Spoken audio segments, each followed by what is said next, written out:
y pretenden la solución de un conflicto. Asumen derechos y obligaciones. Como es normal, ¿verdad? Todos tenemos derechos y tenemos obligaciones. Perdón, es que subí un poquito rápido las gradas. Bien. Y ahí hablábamos de que la posición jurídica que ellos ocupan en un proceso es doble, es igual y es contradictoria. Decíamos que es doble porque siempre va a haber un sujeto activo y un sujeto pasivo, o lo que es lo mismo un demandante y un demandado. Es igual, ¿por qué? Porque tienen los mismos derechos y las mismas obligaciones, y ahí mencionamos lo que dice el artículo 4 de la Constitución, o 4, como ustedes quieran llamar, en cuanto a la igualdad, que además que es contradictoria. ¿Por qué? Porque ambos tienen derechos opuestos, hay conflicto, no están de acuerdo. Desde el momento en que están de acuerdo no hay ningún proceso que iniciar, pero cuando hay conflicto, cuando cada quien cree tener la razón a su manera, se da esa controversia. Controversia, litigio, pleito son sinónimos. Ustedes no vayan a complicarse. Dice, es un pleito, es un juicio, es una litis, es una controversia, es lo mismo. En eso creo que nos habíamos quedado en la clase anterior. Vamos a concluir ese tema con lo que son una clasificación sencilla de los sujetos procesales. En sus libros hay muchas clasificaciones, pero vamos a ver una sencilla. La primera clasificación se refiere a que hay clases o sujetos procesales simples. ¿Qué quiere decir simples? Que hay un solo demandante y un solo demandado. Es decir, en los extremos de los polos, el polo activo y el polo pasivo, solo hay una persona demandante contra otra que solo es una demandada. Eso es simple. Pero también hay otra clasificación que se llama plural. Y la plural es cuando puede haber varios demandantes, varios demandados, o un demandante y varios demandados, o varios demandantes y un solo demandado. Eso se le conoce como los litisconsorcios. Y esos litisconsorcios los encontramos en el procesal civil y mercantil. ¿Alguien me va a ayudar ahí, por favor, con el artículo 53, 53?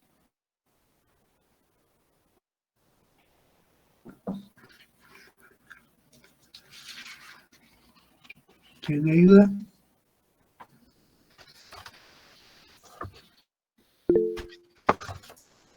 Sí, Sonia.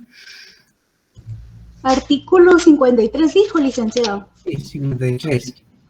Del Código Procesal Civil. Así es, ahí estamos. Muy bien. Artículo 53. Litis consorcio necesario. Si la decisión no puede pronunciarse más que en la relación a varias partes, estas deben demandar o ser demandadas en el mismo proceso. Si este es promovido por algunas o contra algunas de ellas solamente, el juez emplazará a las otras dentro de un término perentorio.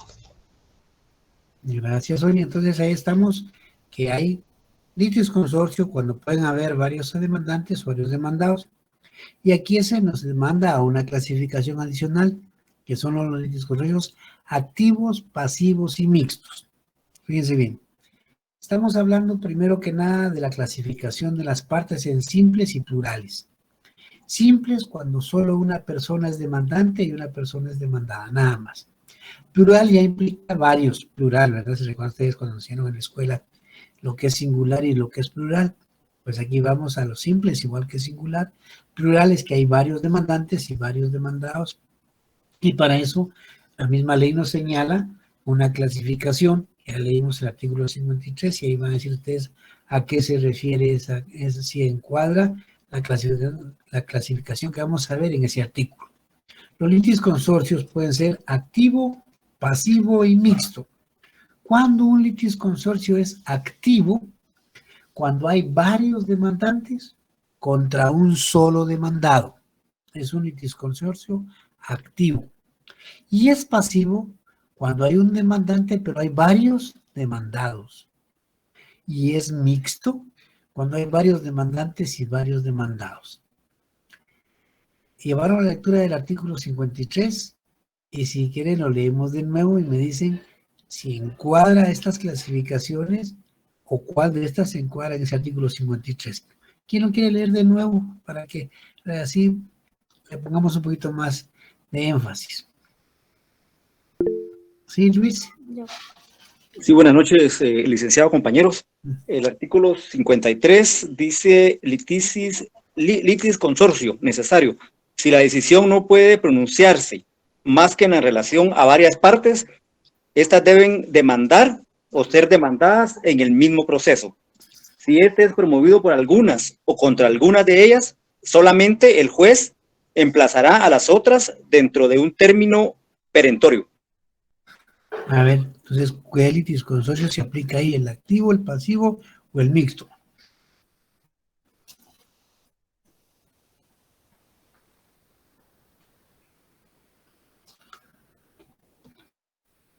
A ver, ¿qué opinan? ¿El mixto? Buenas noches. Buenas noches, Jacqueline.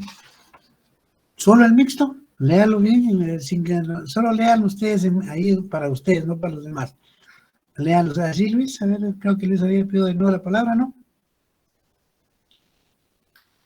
No, licenciado, pero si gusta lo puedo leer, no hay problema. Creo que lo lean, léanlo cada quien en su... Okay. Me dicen, ¿cuál encuadra? Si el mixto, solo el mixto, o también hay activo y hay pasivo, o no. A ver, léanlo despacito entre ustedes y me dicen. Ya que él dice que solo el mixto, a ver qué dicen los demás.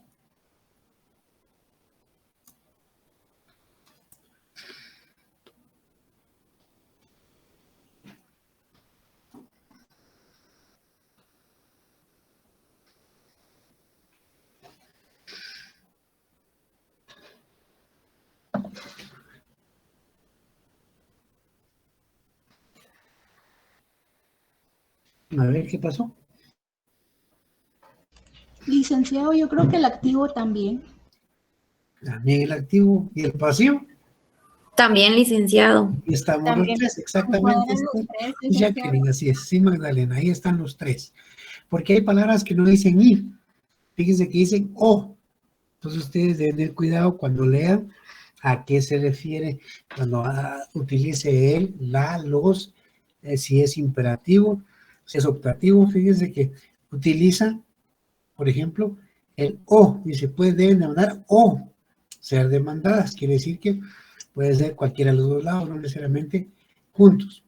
Pero también dice que el juez puede emplazar a los otros. Claro, ¿a cuáles otros? ¿Activos o pasivos? Cualquiera. Puede ser activo, puede ser pasivo. Entonces, como consecuencia de eso, ahí encontramos en ese artículo los tres. Los tres, activo, pasivo y mixto.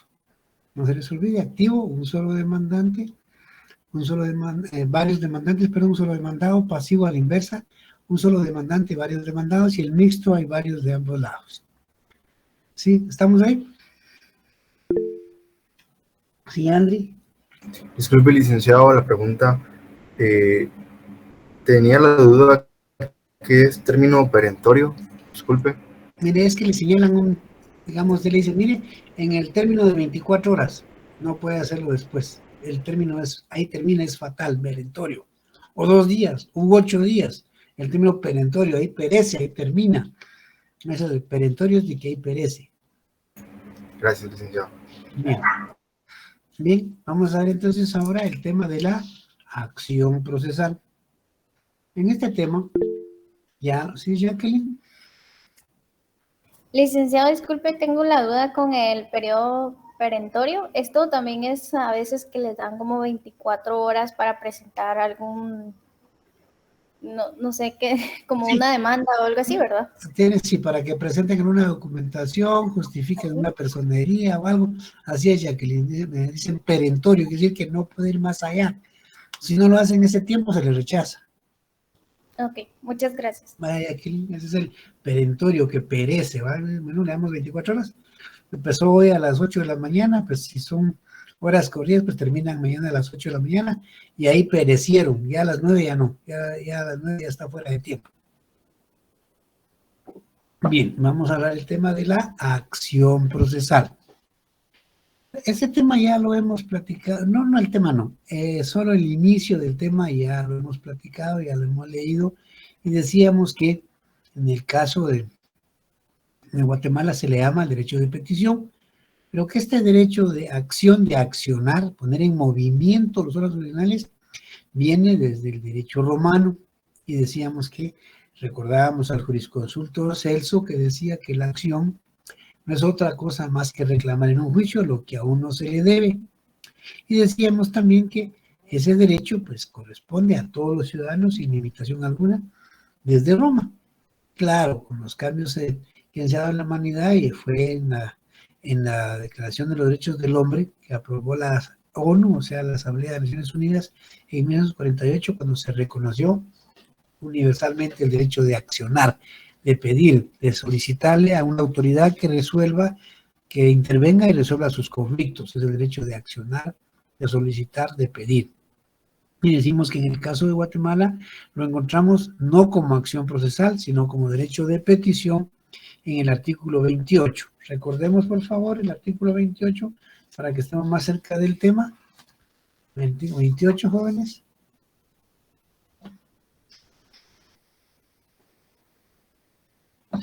Constitución.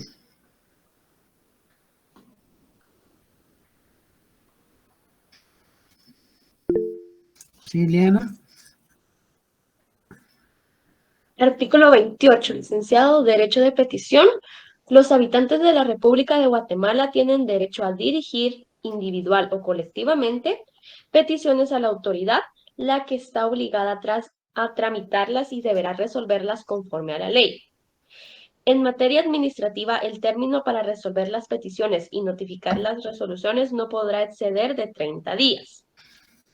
En materia fiscal, para impugnar relaciones administrativas en los expedientes que se originen en reparos o ajustes para cualquier tributo, no se exigirá al contribuyente el pago previo del impuesto o garantía alguna. Gracias, Liliana. Entonces ahí está el derecho de que tenemos todos los ciudadanos del país, todos, sin limitación ninguna alguna, de pedirle al Estado, a través, en el caso que estamos viendo, del organismo judicial, que intervenga y resuelva nuestras peticiones, o sea, que resuelva nuestros conflictos. Recuerden ustedes, cuando hablamos de las formas que se han solucionado los problemas en el devenir histórico, hablábamos de la heterocomposición. Pues la acción procesal es el inicio de la heterocomposición. Una persona pide a un juez, el juez que es alguien totalmente imparcial, ajeno al conflicto, le resuelva su problema. Ese es el derecho de accionar, de pedir. Y que está, como decíamos hace un momento, en la Declaración de los Derechos del Hombre a través de la Organización de Naciones Unidas en el año de 1948. Pero decíamos también el otro día que ese derecho de petición o de accionar o de pedir también le asiste al derecho al demandado. Y lo conocíamos como el derecho de defensa, porque al defenderse, él pide también, acciona también. ¿Y dónde encontramos ese derecho de defensa? ¿Quién se recuerda? Artículo 12. Artículo 12 de la Constitución. A ver, ¿quién no lo quiere leer que lo tenga ahí a la mano? Sí, Liana. Artículo 12, derecho de defensa. La defensa de la persona y sus derechos son inviolables. Nadie podrá ser condenado ni privado de sus derechos sin haber sido citado, oído y vencido en proceso legal ante juez o tribunal competente y preestablecido. Ninguna persona puede ser juzgada por tribunales especiales o secretos, ni por procedimientos que no estén preestablecidos legalmente. Gracias, Liliana. Ahí está, mire, es el mismo derecho, es su equivalente. Yo puedo pedir al Estado que intervenga, resuelva mi conflicto, que estoy en contra de otra persona, pero esa persona tiene derechos también, igual que yo. El principio de igualdad en la Constitución no lo olvidemos. También usted tiene derecho a defenderse, tiene derecho a pedirle también al Estado que le resuelva su conflicto a sus intereses de acuerdo a lo que usted va a acreditar o va a demostrar o va a aprobar dentro del proceso. Eso es la acción procesal, que nosotros lo conocemos como el derecho de petición. En cuanto a este tema, se ha hablado de su naturaleza jurídica. Ya hemos explicado que todo el derecho procesal es de naturaleza pública, porque sus normas son de cumplimiento obligatorio, como dicen los libros, de imperativo cumplimiento.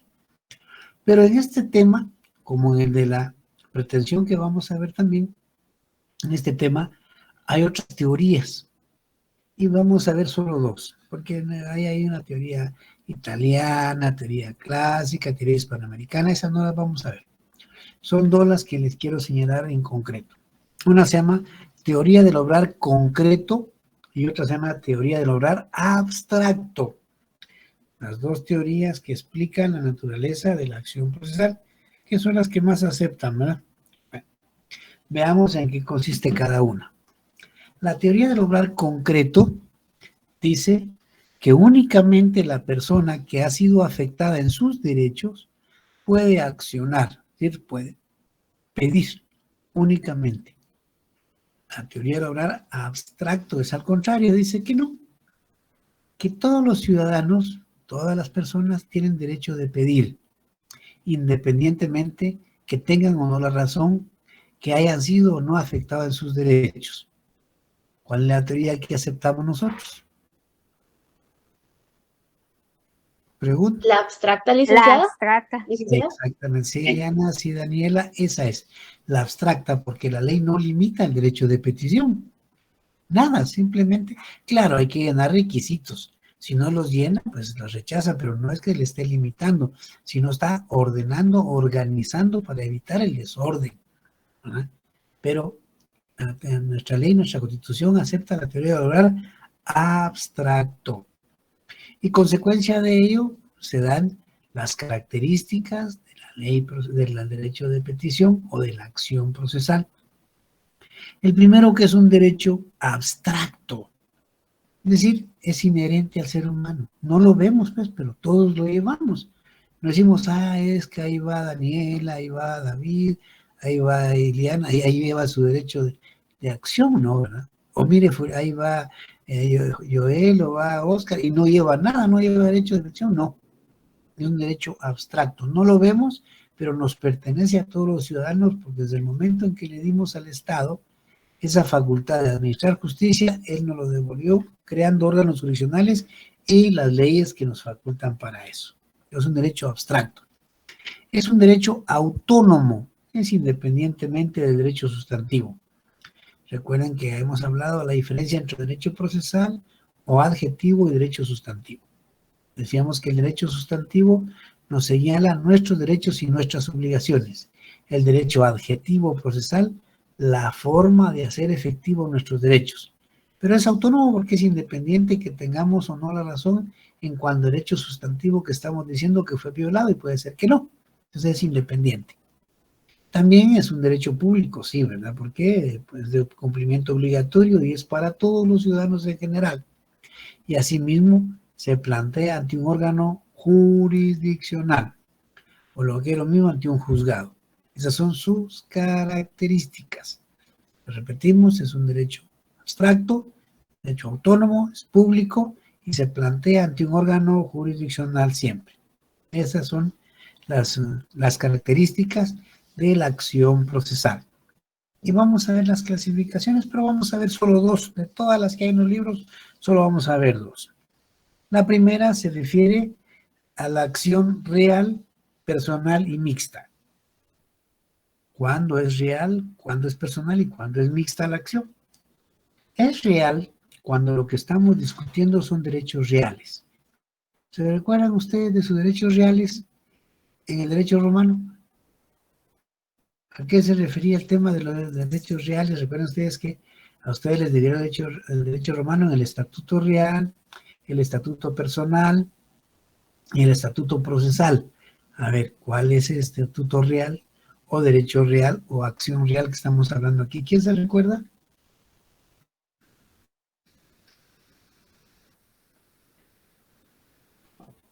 Nadie se recuerda. ¿Qué pasó con Era eso? para pedir lo que son los bienes, los inmuebles. Ahí vamos, Raquel, excelente. El que ejerce una persona sobre una cosa. Está bien, Daniela, exactamente. Para la reivindicación, me acuerdo yo. Exactamente, la acción reivindicatoria, ¿sí, Raquel? Exactamente. Pues vean, cuando ejercemos un derecho real, estamos ejerciendo sobre bienes. ¿Recuerdan ustedes la clasificación más sencilla o más tradicional o que persiste. Todas esas están pues tangibles, intangibles, corpóreos, incorpóreos, dentro del comercio, fuera del comercio, públicos, privados, toda esa clasificación que vieron en Hechos Romanos está.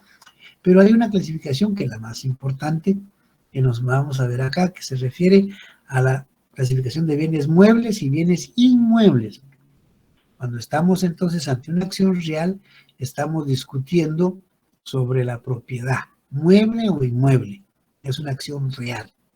Es contra un bien en específico, como decía Raquel, la acción reivindicatoria. Queremos reivindicar una propiedad que estamos seguros que es nuestra y que otro la ostenta. Claro, se tendrá que demostrar en un proceso si es así o no. Por eso dice que la acción es independiente, es autónoma e independiente de su resultado. Esa es la acción real. La acción personal es cuando se refiere a una obligación que tiene que ejecutar la persona no por un bien, sino por ella como ser humano. Por ejemplo, cuando una madre demanda a un padre el derecho de alimentos, él tiene que dar los alimentos, él. Así no está pensando que, mire, lo va a dar su propiedad, su carro, su casa. No, no, él. Claro, hay medidas que podemos solicitar para que eso se cumpla, que se le embargue una propiedad, que se le embargue su salario, para que de ahí descuenten y le den los alimentos, pero es una obligación personalísima. Él es el padre, pues responde por sus obligaciones para con sus hijos.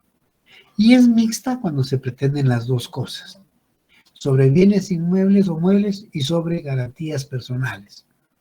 Por ejemplo, puede haber una deuda que se garantiza parcialmente con un bien inmueble, con una hipoteca. Verán ustedes en Hechos Romanos que la hipoteca garantiza el cumplimiento de la obligación, pero puede ser que ese bien inmueble no sea suficiente para garantizar esa deuda, entonces le piden un fiador si no tiene más bienes. El fiador es personal. Entonces dice, mire, no pagó, se rematará el bien, y aparte es usted como fiador tiene que pagar de su bolsa. Usted se comprometió, es fiador, y si no, pues le embargamos su salario o le embargamos bienes. Pero eso es personal, todo eso son mixtas. Entonces no se les olvide, la acción es real, personal y mixta. A eso se refiere. ¿Estamos en esa clasificación? ¿Sí? Sí, licenciado. Bueno, vamos a ver la otra que se refiere directamente a los procesos que vemos. Hay uno que se llama ordinario. Este proceso ordinario es el que se analiza en la mayoría de los problemas que se dan en los tribunales o que se dan entre las personas, y vamos a ver eso. Este proceso ordinario, lo que tiene que la acción que se ejercita ahí lleva mucho tiempo, sus trámites y sus plazos son largos. Claro, tiene su derecho el demandado a defenderse, a presentar pruebas y obligaciones igual que el demandante, pero ese juicio ordinario es en extremo largo y vamos a ver qué es lo que se tramita ahí. Pero hay también lo que se llama oral. En el oral también hay una lista de las cosas que se practican o se llevan a cabo en esa clase de juicio. El juicio oral, como su nombre lo indica, es hablado. Llega la persona, plantea su demanda hablada, se llevan las pruebas habladas, todo es hablado. Al final, pues se deja constancia ahí en un acta para que quede ahí sí que como prueba de lo que ahí sucedió. Pero todo el juicio se tramita en forma oral a través de audiencias. Puede haber un máximo hasta de 3 audiencias. Si no da tiempo una, pues se llena una segunda y exageradamente una tercera. Pero todo es oral. Lo contrario, que hay otro que se llama otra acción que se realiza en un juicio sumario. Aquí todo es más breve, más corto, pero es escrito. Más rápido. Por eso sumario, sumarísimo, luego rápido, ¿verdad? Y además hay ejecutivos. El ejecutivo lo que sucede es que ya hay una obligación que cumplir, ya se estableció, pero la gente no la cumple, entonces se le exige, pues el ejecutivo es de ejecutar, el executio, ¿se recuerdan del executio? Es de ejecutar, de que debe cumplirse. Veamos, por ejemplo, para entender lo que se tramita en un juicio ordinario, veamos el 199 del procesal civil mercantil, que nos habla del juicio oral. Veamos 199, ¿sí, Judith? Dice, ahorita, permítame que... 199. 199. 199. Materia del juicio oral. Se tramitarán en juicio oral Número 1, los asuntos de menor cuantía. Número 2, los asuntos de ínfima cuantía. Y número 3, los asuntos relativos a la obligación de prestar alimentos. Número 4, la rendición de cuentas por parte de todas las personas a quienes les impone esta obligación, la ley o el contrato.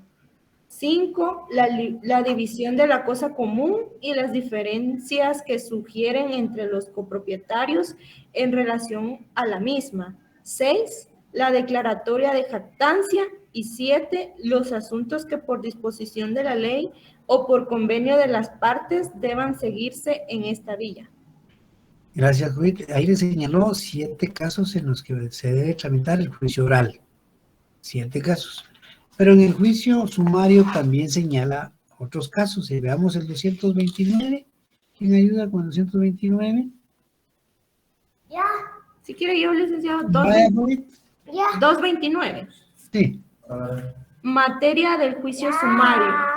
Se tramitarán en juicio sumario, número 1, los asuntos de arrendamiento y de desocupación. Número 2, la entrega de bienes muebles que no sean dinero. 3, la rescisión de contratos. 4, la deducción de responsabilidad civil contra funcionarios y empleados públicos. 5, los interdictos. Y 6, los que por disposición de la ley o por convenio de las partes deban seguirse en esta vía. Gracias, Judith Panamá. Entonces ahí está la lista de otros que van ahí. Pero leamos también otra clase que decía de los juicios ejecutivos. ¿Quién más nos ayuda con el? Vamos a ver, ¿cuál sería el?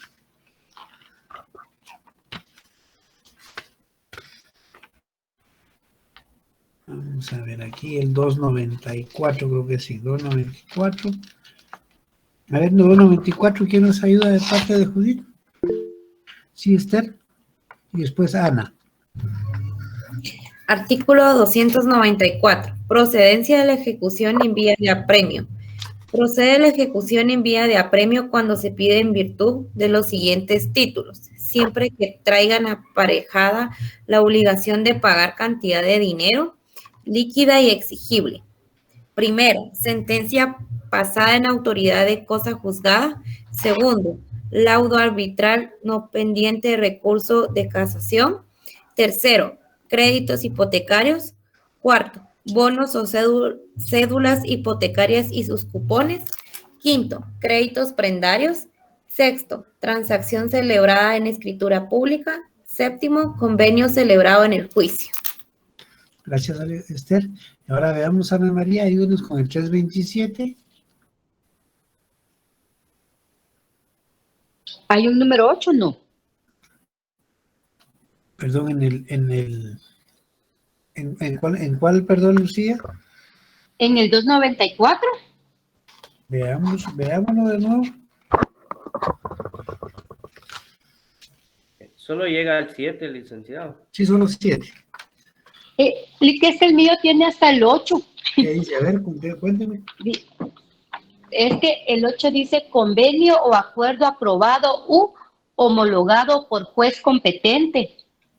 Sí, puede ser que sí se haya ampliado, Lucía. Miren, hay que tener cuidado con las leyes porque se están reformando. Cuidado, que puede ser ahí. Gracias. Entonces está modificado. El 8 fue asignado por el artículo 5 del decreto 47-2022. Gracias, Wilfrido, ahí estamos. Entonces hay que estar siempre pendiente de las modificaciones para que no se nos quede eso en el tintero. Y le vamos a ver, le demos la oportunidad a Ana, que nos había oído la palabra, con el 327. Si quiere le ayudo otra vez. Pero está bien, a ver, Judita. Vamos a abusar de usted hoy. Va, 327. Ajá.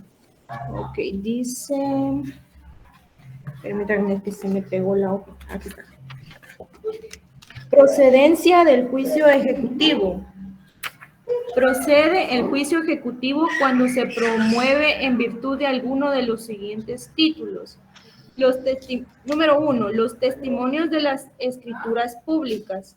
Número 2, la confesión del deudor prestada judicialmente, así como la confesión ficta cuando hubiere principio de prueba por escrito.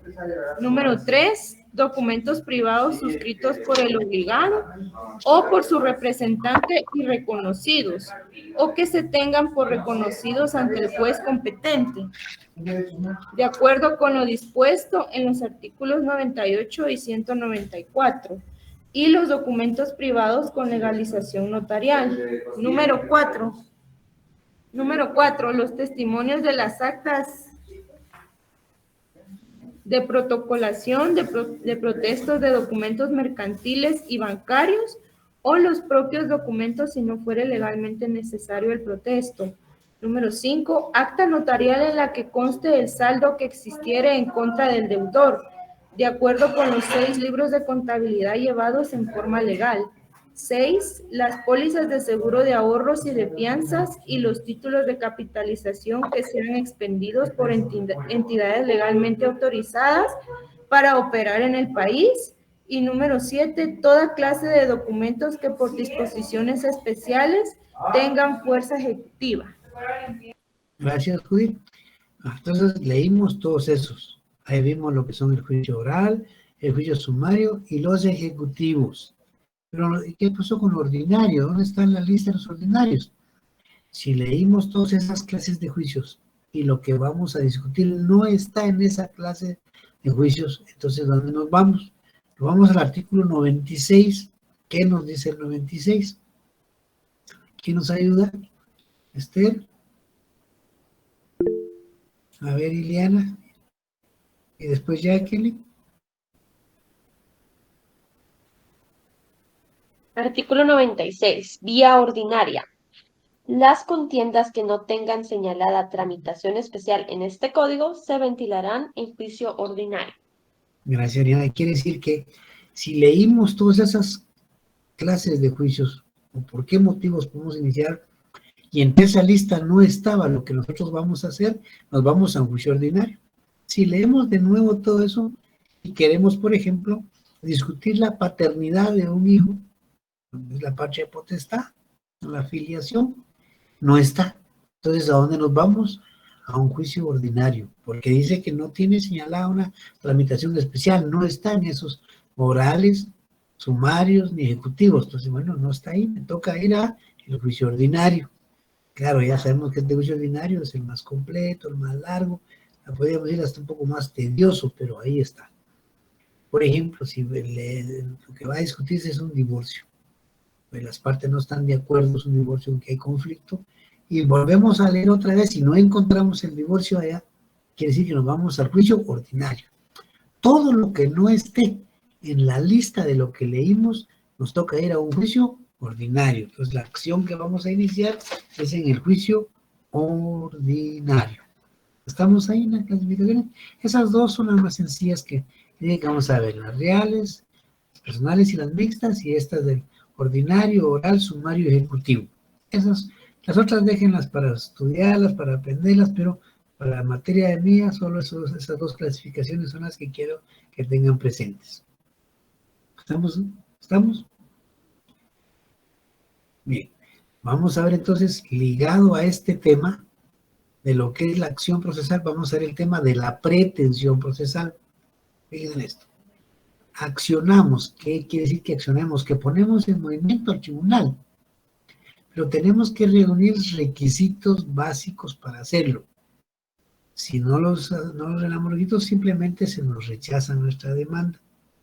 Y ese es el tema de la pretensión procesal. La pretensión procesal es ¿qué queremos? Fíjense bien, nosotros dirigimos al juez una petición en contra de otra persona. Que el juez lo ordene, le diga, lo obligue. Esa es la pretensión, lo que queremos encontrar en concreto. Nosotros redactamos nuestra demanda, le explicamos al juez muy bonito, todo comprensible, pero si al final no le pedimos nada, él pues deduce que si fulano de tal debe, y lo están demandando porque no ha pagado, pero él no puede deducir, es las partes las que tienen que pedirle. Entonces ahí le están pidiendo ya resuelve y le da trámite a la demanda. Si no está pidiendo nada, no le va a resolver favorable, se lo va a rechazar. Y miremos qué dice el artículo 51 primero. A ver, ¿quién me había quedado pendiente que nos ayudara? El 5.1, procesal civil y mercantil. ¿Alguien que pidió la palabra que es Jacqueline? ¿O quién quedó? ¿Sí, Jacqueline o Esther? No sé quién, bueno, pero ¿quién ayude ahí? Al primero, Jacqueline. Ok, buenas noches. Pretensión procesal. Artículo 51. Las personas que pretendan hacer ejecutivo un derecho o que se declare que le asiste, puede pedirlo ante los jueces en la forma prescrita en este código para interponer una demanda, contrademanda, o es necesario tener interés en la misma. Gracias, Jacqueline. Ahí está claro. Pretensión, lo que yo pretendo, lo que yo quiero. Ya le expliqué al juez. ¿Ya? Y él ya está listo, ya leyó y todo, pero tenemos que decirle qué queremos para que esa acción funcione a través de lo que estamos, de nuestra pretensión y sea satisfecha nuestra pretensión. El accionar, el pedir solo es poner en movimiento al tribunal. Pero, ¿dónde nos exige eso la ley? Bueno, lo exige en el artículo 106. Si leemos el 106 van a ver que hay 4 requisitos mínimos que debemos llenar, aparte de los del 61 que ya hemos leído. Pero ahí hay 4 que no pueden faltar. Si no, nuestra demanda es rechazada. Leamos el 106. A ver, creo que Jacqueline había pedido la palabra. No, Esther, Jacqueline nos acaba de dar. Esther creo que nos había pedido la palabra. Artículo 106. Contenido de la demanda.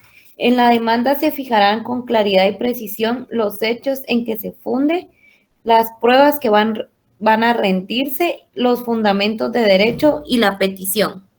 Ahí está, eso último. Ya deben haber los hechos, se expone qué pasó y de todo el problema que se genera. Esos hechos tienen que fundamentarlos en base a la ley, que la ley le permite exponer los hechos y ahí mismo le va a decir qué pruebas debe estar obligado a presentar y la misma ley le dice cuál debe ser su petición. Esa petición es lo que conocemos como la pretensión procesal, lo que queremos que el tribunal resuelva para nosotros. Esa es la pretensión. Si no va a eso, nos lo rechazan. Leamos el 27. ¿Quién nos ayuda con el 7, Wilfrido?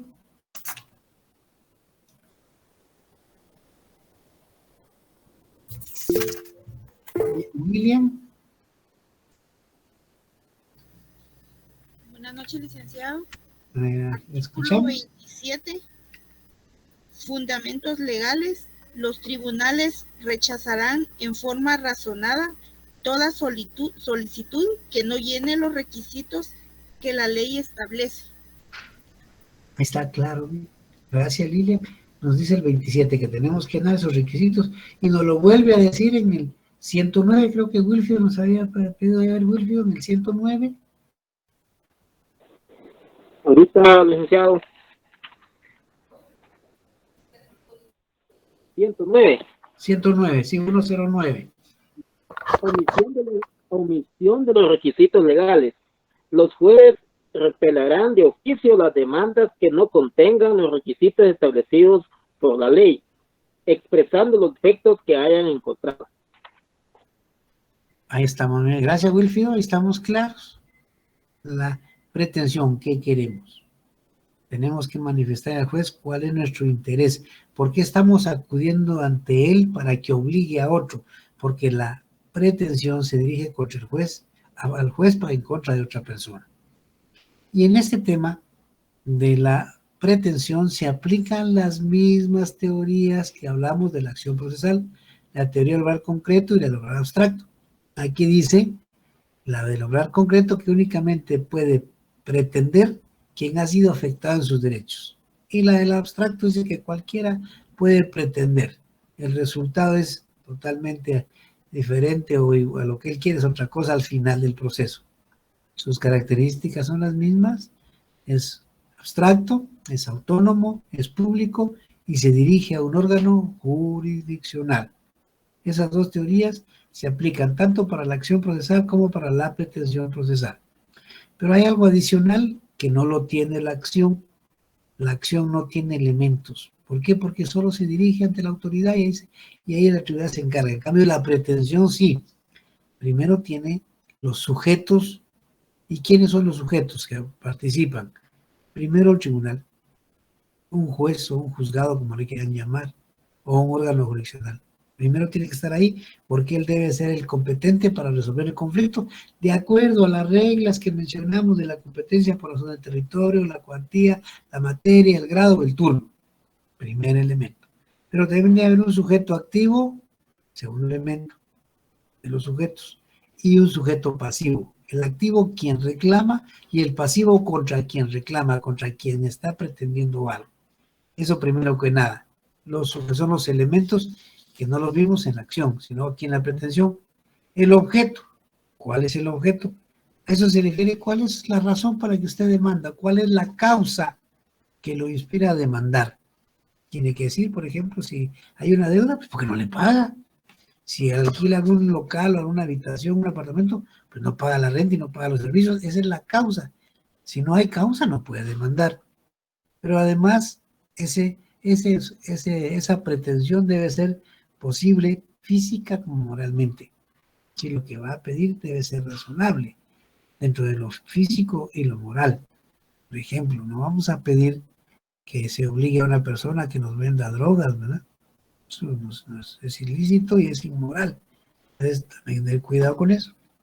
Además de eso, debe verse el lugar donde vamos a plantear la demanda. Es decir, regresamos al tipo de la competencia, el lugar, por razón del territorio, por razón del turno o por razón del grado. El tiempo. Vamos ahí al turno de nuevo. El tiempo. Si son horas hábiles o en horas inhábiles. No se les olvide que en horas hábiles están todos los tribunales desde las 8 hasta las 3:30 de la tarde. Pero los de turno, esos tribunales están las 24 horas. O sea, no se cierra la administración. Y se da específicamente en materia penal y en materia de amparos. Derecho penal, todos los días y horas son hábiles. En el derecho de amparo, todos los días y horas son hábiles. Ahí pueden ir ustedes un sábado o un domingo, es feriado, pues van, hay un descanso, eso está abierto. Pueden cerrar todos los demás tribunales, menos los de turno. ¿Y la forma? ¿Sí, Carla? Disculpe, buenas noches. Fíjese que ahorita que está diciendo juzgado de turno, yo voy mucho al MAIMI, pero el MAIMI se considera como una ya del lado penal. Me da la duda, Lick. La verdad que voy, pero en realidad no sé, es más que todo para las mujeres, ¿no? Sí, pero fíjense que los de turno están establecidos ahí en la torre de tribunales, en los sótanos, ahí están. Lo que sucede es que si algo, por ejemplo, que usted lleve y no por razón de turno, se lo reciben y el día siguiente lo distribuyen a donde corresponda, pero ahí está abierto. Todos los días, o sea, no hay aquello de que usted llega y está cerrado y se regresa, no, ahí le atienden y máxime si son medidas de urgencia, hay ahí tribunales que le dictan medidas de urgencia. Ok, muchas gracias, Lick. Bueno, y lo decíamos, aparte de eso, la forma, ¿verdad? ¿En qué forma es el juicio? Si es escrito, si es oral, lo que hablamos hace un rato, ¿verdad? Que el juicio ordinario, el sumario y los ejecutivos son escritos, en cambio el juicio oral, como su nombre lo indica, son orales. Eso es en cuanto a la pretensión, lo que pretendemos, lo que queremos del demandado, que el juez lo obligue, porque desde el momento en que accionamos es porque él no cumple, accionamos y pretendemos algo. Esos dos temas están íntimamente relacionados, no hay acción sin pretensión o a la inversa, no hay pretensión sin acción. Por favor, las teorías son las mismas, la única diferencia, les decía, es que la pretensión tiene elementos que no tiene la acción, ¿verdad? Porque la acción es de todos los ciudadanos y ahí va para que el juez intervenga y resuelva, pero no tiene demandado, sino cuando ya se le notifica que se emplaza o se le señala un plazo para que comparezca. Ahí ya se da lo que es la relación procesal o lo que dicen normalmente en general, se da la litis o se da el conflicto. Eso es en cuanto a los temas de la acción y la pretensión. Con eso concluimos esos temas. El viernes vamos a hablar de un tema que también se relaciona con estos dos que vimos, pero no tan unido como la acción y la pretensión. Vamos a ver el tema de la excepción procesal. Entonces, por hoy los dejo descansar. Es la hora ya de los frijolitos, ya se siente el olorcito, ya también uno está cansadito. Ya que les deseo lo mejor, feliz noche y primero Dios, el viernes continuamos con la clase de la, iniciamos con el tema de la excepción procesal. Que feliz noche a todos. Gracias, licenciado. Tenga bonita noche. Feliz noche, licenciado. Feliz noche, licenciado. Feliz noche, licenciado. Feliz noche, licenciado.